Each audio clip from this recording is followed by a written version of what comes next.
Bapak, Ibu, Saudara yang dikasihi oleh Tuhan, saya mengajak kita untuk merenungkan firman Tuhan dengan judul Rumah Tempat Kediaman Allah. Kita diciptakan Allah untuk menjadi bait-Nya. Tetapi sangat disayangkan ada banyak orang Kristen hanya merindukan lawatan Allah tanpa mau menjadi tempat kediaman Allah atau rumah kediaman Allah. Apakah hubungan bait Allah dengan berhala?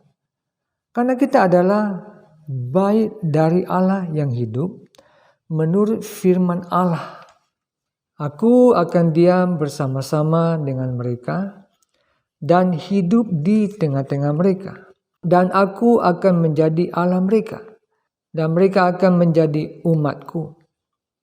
Sebab itu keluarlah kamu dari antara mereka dan pisahkanlah dirimu dari mereka. Firman Tuhan, dan janganlah menjamah apa yang najis. Maka aku akan menerima kamu. 2 Korintus pasal 6 ayat 16 dan 17. Dari dua ayat ini kita melihat apakah kerinduan Tuhan bagi setiap umat pilihannya. Allah merindukan agar umatnya menjadi tempat kediamannya, bukan sekedar tempat lawatannya. Aku akan diam bersama-sama dengan mereka, kata Tuhan. Kita sering berdoa, Tuhan lawatlah kami. Sebab kalau Allah melawat, maka pertolongan Allah dinyatakan. Mujizat terjadi. Urapan turun secara luar biasa. Memang lawatan itu indah, tetapi setelah itu, jangan hanya berhenti sampai pada lawatan Allah. Tetapi kita harus menjadi tempat kediaman Allah. Ayub berkata, setiap pagi Allah mendatangi manusia. Ayub pasal 7 ayat 18. Tanpa kita sadar, setiap pagi Allah melawat kita dengan memberi nafas yang baru. Dia membuka satu hari yang baru. Dia anugerahkan berkat-berkatnya kepada kita. Setiap pagi ada lawatan Allah bagi kita. Jangan kita berhenti hanya pada lawatan Allah, tapi Allah ingin agar kita menjadi tempat kediamannya. Kita adalah bait Allah, bukan hotel. Camkanlah, tidak salah kalau kita berdoa, Tuhan lawatlah kami. Tapi kita harus sampai pada tujuan akhir Allah, bahwa pada akhirnya nanti kita harus memberi hidup kita sebagai tempat kediaman Allah yang permanen.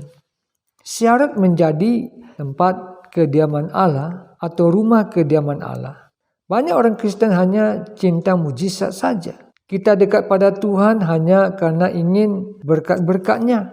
Sering kita merasa terganggu ketika kita harus memberi tempat bagi Allah dalam hidup kita menjadi tempat kediaman Allah dan ada syaratnya. Perhatikan ayat yang ke-17. Sebab itu keluarlah kamu dari antara mereka dan pisahkanlah dirimu dari mereka. Firman Tuhan. Dan janganlah menjamah apa yang najis. Maka aku akan menerima kamu. 2 Korintus 6 ayat 17. Menjadi tempat kediaman Allah ada risikonya. Pribadi kita terganggu sama seperti kalau kita hidup dengan seseorang. Artinya Allah ingin tinggal bersama kita.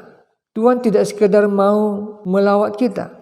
Tuhan tidak sekedar memberi mujizat, tapi Dia menghendaki agar kita menjadi tempat kediamannya. Ada harganya kalau kita menjadi tempat kediaman Allah. Harganya adalah kita harus menghargai dan menghormati kehadiran Tuhan. Kita tidak menjamah apa yang najis. Hidup kita harus dikuduskan.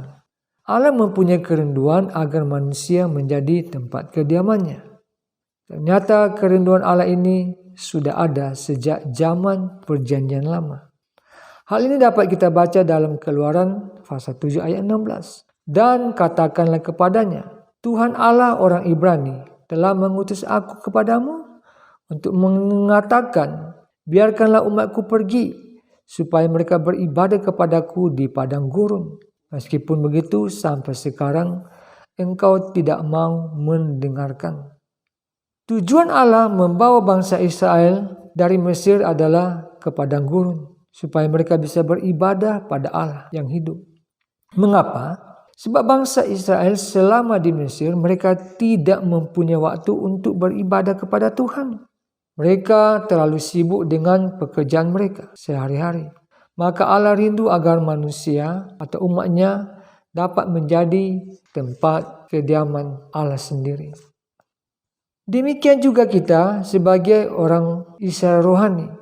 Kita dipanggil bukan untuk menerima mujizat saja, bukan hanya untuk menerima lawatan saja, bukan hanya untuk berkat-berkatnya saja, tetapi tujuan utama yang sebenarnya supaya kita dapat beribadah kepada Tuhan, selalu intim dengan Dia, maka Allah bisa tinggal dalam kita sepanjang hidup kita.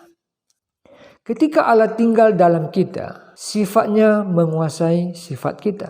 Ketika Allah tinggal dalam kita, karakternya mendominasi karakter kita. Kerinduannya mengatasi kerinduan kita. Segala kepribadiannya mulai mempengaruhi kepribadian kita. Itulah tujuan Allah melawat kita. Seperti Allah melawat bangsa Israel supaya bangsa Israel bisa keluar dari Mesir untuk beribadah pada Allah. Allah siap mendemonstrasikan kuasanya supaya umatnya keluar dari Mesir dan menjadi tempat kediamannya untuk selama-lamanya. Kita sampai pada kesimpulan, jangan kita berhenti hanya pada lawatan Allah, tapi Allah ingin agar kita menjadi tempat kediamannya. Kita adalah bait Allah atau rumah Allah yang kudus. Mari kita berdoa. Bapa, di dalam nama Yesus, kami mengucap syukur buat firman-Mu. Engkau inginkan kami supaya kami menjadi tempat kediaman-Mu untuk selama-lamanya. Tolong kami Tuhan, untuk selalu kami memperhatikan kehidupan kami dan selalu mengharapkan, merindukan Engkau ada di dalam kehidupan kami. Dalam nama Tuhan Yesus kami berdoa dan mengucap syukur. Haleluya. Amin. Di dalam kelemahanku, kekuatan-Mu menopang seluruh hidupku. Dari mana datang pertolonganku? Hanya Yesus